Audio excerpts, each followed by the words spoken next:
Hello children, welcome to my channel Easy 60. இன்னைக்கு Tamil Nadu syllabus standard 12ஓட chapter 5 example number 5.1 பார்க்கலாம். நேத்திக்கே equation of circles கண்டுபிடிக்கிறதுக்கு 3 formulas இருந்தது. அந்த 3 ஃபார்முலாஸும் எக்ஸ்பிளைன் பண்ணி என்னோடய வீடியோவில் போட்டிருக்கேன், பார்த்துக்கோங்க.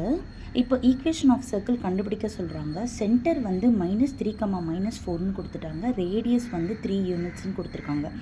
இது போல் சென்டரும் ரேடியஸும் கொடுத்துட்டு ஈக்குவேஷன் ஆஃப் சர்க்கிள் கண்டுபிடிக்கிறதுக்கு இதுதான் formula. x - h the whole square plus y - k the whole square is equal to r square. இப்போது அவங்க கொடுத்த சென்டரை h, kன்னு எடுத்துக்கோங்க, ரேடியஸை வந்து rன்னு எடுத்துக்கோங்க.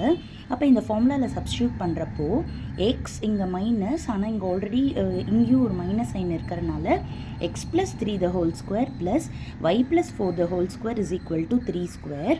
இப்போ இது a + b the whole squareல இது ரெண்டுமே எக்ஸ்பேண்ட் பண்ண போகிறோம்.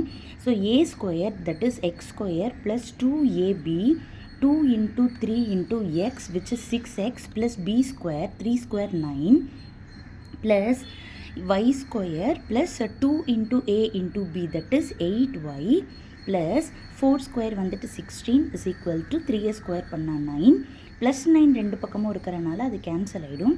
இதுதான் உங்களோட equation of the required circle. Thank you children.